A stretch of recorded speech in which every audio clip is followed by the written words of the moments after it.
जय मसीह की। परमेश्वर यीशु मसीह की हजूरी में मैं आप सबका स्वागत करती हूँ। और मेरे आज का वचन है मांगो तो पाओगे, जो जिसमें मत्ती 7 अध्याय उसका 7वां वचन, जिसमें लिखा है मांगो तो तुम्हें दिया जाएगा, ढूंढो तो तुम पाओगे, खटखटाओ तो तुम्हारे लिए खोला जाएगा। क्योंकि जो कोई मांगता है उसे मिलता है, और जो ढूंढता है वह पाता है, और जो खटखटाता है उसके लिए खोला जाएगा। और आप देखते हैं कि परमेश्वर मांगने वालों को कभी निराश नहीं करते। जैसे कि एक राजा 3 अध्याय उसकी वर्ष नंबर 5 में लिखा है कि सुलेमान राजा ने परमेश्वर से मांगा, जिसमें वर्ष नंबर 5 में लिखा है गिबोन में यहोवा के ने रात को स्वप्न के द्वारा सुलेमान को दर्शन देकर कहा, जो कुछ तू चाहे कि मैं तुझे दूं वह मांग। सुलेमान ने कहा, तू अपने दास मेरे पिता दाऊद पर बड़ी करुणा करता रहा, क्योंकि वह अपने को तेरे सम्मुख जानकर तेरे साथ सच्चाई और धर्म और मन की सिधाई से चलता रहा।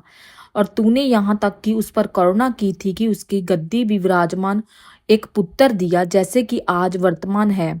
और अब हे मेरे परमेश्वर यहोवा, तूने अपने दास को मेरे पिता दाऊद के स्थान पर राजा किया है, परंतु मैं छोटा लड़का सा हूँ, जो भीतर बाहर आना जाना नहीं जानता। फिर तेरा दास तेरी चुनी हुई प्रजा के बहुत से लोगों के मध्य में, जिनकी गिनती बहुतायत के मारे नहीं हो सकती, तू अपने दास को अपनी प्रजा का न्याय करने के लिए समझने की ऐसी शक्ति दे, मैं भले बुरे का परख सकूं। क्योंकि कौन ऐसा है कि तेरी इतनी बड़ी प्रजा का न्याय कर सके। जैसा कि इस वचन में लिखा है कि सुलेमान ने परमेश्वर यीशु मसीह से बुद्धि मांगी। जैसे कि उसने मांगा, परमेश्वर ने उसे वैसा ही दिया।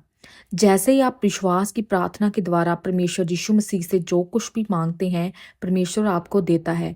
जैसे ही सुलेमान की प्रार्थना को परमेश्वर ने सुना, वैसे ही परमेश्वर आपकी प्रार्थनाओं को सुनेगा। परमेश्वर पर विश्वास करना हमारी जीवन में सबसे जरूरी और महत्व है। जैसे सुलेमान ने परमेश्वर पर विश्वास किया, ऐसे ही हमको विश्वास करना चाहिए और परमेश्वर के वचनों पर खड़े और दृढ़ रहना चाहिए, ताकि हम आगे बढ़कर परमेश्वर की जो विल है उसे हम अपने जीवन में एक्सेप्ट कर सकें और आगे बढ़ सकें। मत्ती 18 अध्याय उसकी 19 वर्ष में परमेश्वर ने लिखा है कि फिर मैं तुमसे कहता हूँ, यदि तुम में से 2 जन पृथ्वी पर किसी बात के लिए एक मन होकर उसे मांगे, तो वह मेरे पिता की ओर से जो स्वर्ग में है उनके लिए हो जाएगी। इसमें इसमें परमेश्वर ने 2 इंसानों को एक मन होने के लिए कहा गया है। ऐसे ही परमेश्वर, जब 2 इंसान एक मन होकर परमेश्वर से कुछ मांगते हैं तो परमेश्वर उन्हें देता है। परमेश्वर का वचन कभी भी नहीं टलता। परमेश्वर अपने वचन के अनुसार ही कार्य करता है। इसीलिए परमेश्वर के वचन में जो लिखा है हमें उसका अंगीकार करना चाहिए। तभी हम वो पा सकते हैं जो परमेश्वर की विल है। जब आ, परमेश्वर अपने वचनों से कभी नहीं मुकरता। अगर हम वचनों पर अंगीकार करें तो परमेश्वर वैसा ही करेगा। तो यदि तुम में से 2 जन पृथ्वी पर किसी बात के लिए एक मन होकर उससे मांगे, तो वह मेरे पिता को ओर से जो स्वर्ग में है उसके लिए हो जाएगी। जैसा परमेश्वर ने लिखा है, अगर हम वैसा ही करें तो अवश्य ही है कि परमेश्वर हमें वो दे जो परमेश्वर की इच्छा है, और जो हमारी इच्छा है वो भी हमारी परमेश्वर की विल के अकॉर्डिंग पूरी हो सकती है। जैसे कि मत्ती 21 अध्याय के 22वें वर्ष में लिखा है,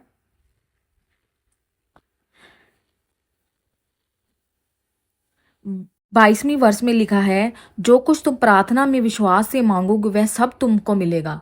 जैसा विश्वास हम करेंगे वैसा ही परमेश्वर हमको देगा।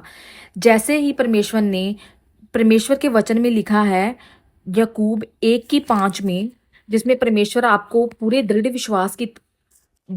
विश्वास की तरह बोलने के लिए कहते हैं और विश्वास करने को कहते हैं। जैसे कि, पर यदि तुम में से किसी को बुद्धि की घटी हो तो परमेश्वर से मांगे, जो बिना उलाहना दिए सबको उदारता से देता है उसको दी जाएगी, पर विश्वास से मांगे और कुछ संदेह ना करे, क्योंकि संदेह करने वाला समुद्र को लहर के समान है जो हवा से बहती और उछलती है।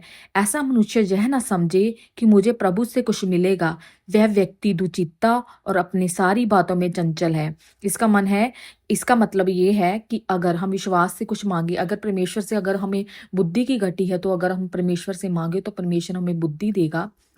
लेकिन जो कुछ भी हम परमेश्वर से मांगे, चाहे बुद्धि हो, चाहे जीवन की किसी भी चाहे जीवन की किसी भी विषय के बारे में हम परमेश्वर से प्रार्थना कर रहे हैं, तो इसका मतलब ये है कि हमें हमें हमें डबल माइंडेड नहीं होना चाहिए। हमें अपनी किसी भी बातों में चंचल नहीं होना चाहिए। हमारे हमारे जो विचार हैं वो शुद्ध होने चाहिए।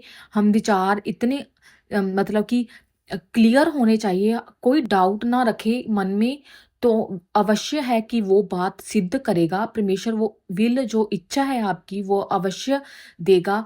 और अपने मन में ये विश्वास कर ले कि परमेश्वर ने जो मैं परमेश्वर से मांग रही हूँ वो मुझे मिल चुका है, तो अवश्य है कि परमेश्वर आपकी उस इच्छा को पूरी करेगा। और विश्वास से मांगने वाला परमेश्वर से सब कुछ पाता है। इसलिए मेरा आज का वचन है कि जो इंसान विश्वास करके कुछ भी मांगता है और उस पर यकीन कर लेता है कि परमेश्वर ने मुझे वो चीज़ दे दी है, तो वो परमेश्वर अवश्य है कि वो इंसान वो चीज़ को जरूर पा लेता है। इसलिए आज जो कुछ भी आप प्रार्थना में मांगे परमेश्वर आपको दे, और परमेश्वर हर वो दरवाजा जो बंद पड़ा है परमेश्वर की इच्छा अनुसार है खुल जाए। यही मेरी प्रार्थना है। सबको जय मसीह की। धन्यवाद।